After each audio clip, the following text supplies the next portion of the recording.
মসজিদে নববীতে আপনি যদি বিশ্বনবীর সালাম দিতে চান, আপনার যেই গেট দিয়ে ঢুকতে হবে, গেটের নাম বাবুস সালাম। বাবুস সালাম দিয়ে যদি আপনি ঢুকেন, বিশ্বনবীর সালাম দিতে পারবেন। ওইটাই হলো মসজিদে নববীর প্রথম কাতার। লাইনে দাঁড়ালাম, ঢুকলাম। ভাগ্য ভালো, এমন একটা জায়গা পেয়েছি লেখা মাকান তাহাজ্জুদি রাসূলিল্লাহ, মানে এই জায়গায় রাসূল তাহাজ্জুদের নামাজ পড়তেন। আল্লাহর শুকরিয়া আদায় করে 2 রাকাত সালাত পড়ে আবার প্রথম কাতারে ঢুকে গেলাম। এবার বিশ্বনবীর সালাম দেওয়ার পালা। হাঁটতে লাগলাম সবার সাথে।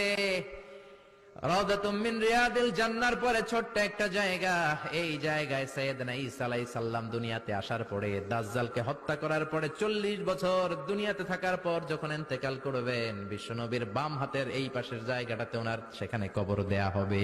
সুবহানাল্লাহ, ছোট্ট একটু জায়গা, কবর দেয়া হবে সেখানে। হাঁটতে লাগলাম, এরপরে বিশ্বনবীর কবর, লেখা মুহাম্মদ রাসূলুল্লাহ সাল্লাল্লাহু। যেই নবীর কথা ছোটবেলা থেকে এতদিন পড়লাম, যেই নবীর হাদিসগুলো শিখলাম, যেই নবীর জন্য আমরা দেহের তাজা রক্তটুকু বিলিয়ে দিতে পারি কি পারি না, ওই নবী নাকি এই জায়গায় শোয়া। কোন উম্মত এই কথাটা চিন্তা করে ধৈর্য ধারণ করতে পারে? নিজেকে সামলে রাখতে পারে না, বুক ফেটে কান্না আসে, চিৎকার দিয়ে নবীরে ডাকতে মনে চায়, কিন্তু ডাকা যাবে না, কারণ লেখা লা তারফাউ আসওয়াতাকুম ফাওকা সাউতিন নবী। খবরদার, এটা নবীর দরবার। নবীর দরবারে উঁচু গলায় বড় গলায় কোনো চিল্লা ফাল্লা বা আওয়াজ করা যাবে? দাঁড় দাঁড় করে মানুষ চোখের পানি ছাড়ে, চিৎকার করে কাঁদতে পারে না। বিশ্বনবীরে চিৎকার করে ডাকতে মন চায়, ডাক দিতে পারে না, চোখের পানি ছাড়ে। আর বিশ্বনবীর সালাম দেয়, সামনের দিকে হাঁটে।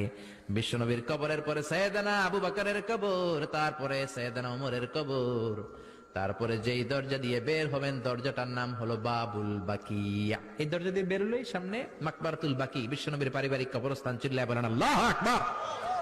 এজন্য লা তারফাউ আসওয়াতাকুম ফাওকা সাউতিন নবী, খবরদার, নবীর কণ্ঠের চাইতে যাতে তোমাদের কণ্ঠ বড় না হয়।